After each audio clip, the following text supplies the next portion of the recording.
विषय का दूसरे के करी के सनम नया साल के साथ में मनावे के सनम ये जान अभी सुनो हो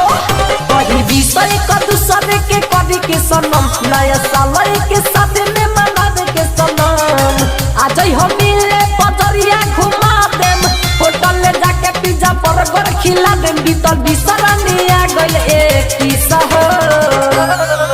मस्ती होई खूबे करी हो ना मिस हो नया साल में दे दी है एगो किस्सा हो मस्ती होई खूबे करी हो ना मिस हो नया साल में दे दी है एगो किस्सा हो मस्ती होई खूबे करी हो ना मिस हो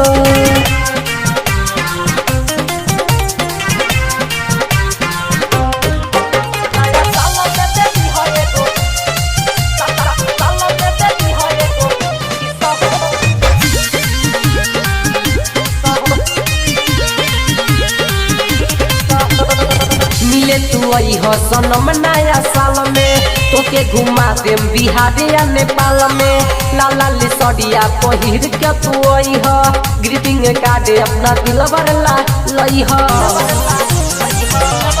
आए हाय मिले तू आई हो सनम नया साल में तोके घुमा देम बिहार या नेपाल में लाला लिसडिया पहिर के तू आई हो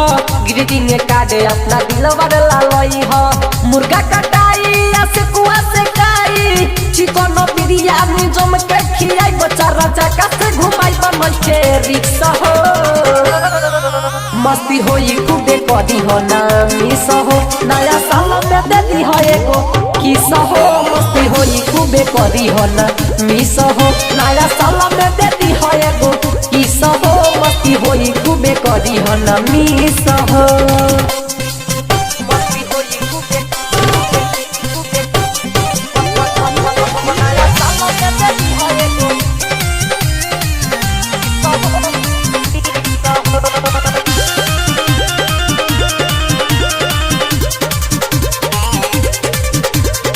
सखी सहेलियन के साथ न ले आई हो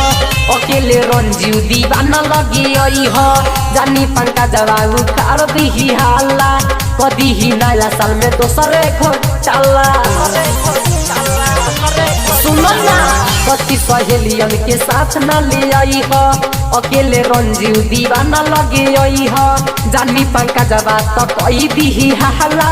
कदी ही नया साल में दोसरे घोटाला चौमीन भेज सोनी सरगम जिलाई है विशाल पे दर्दी खूबे घिचुआ हो खये दूहू खया खूब रानी घिचो घिचो हो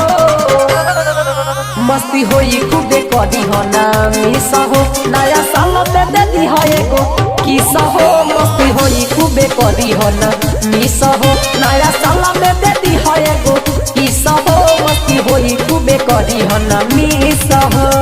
Recording by Om Deep Recording Studio.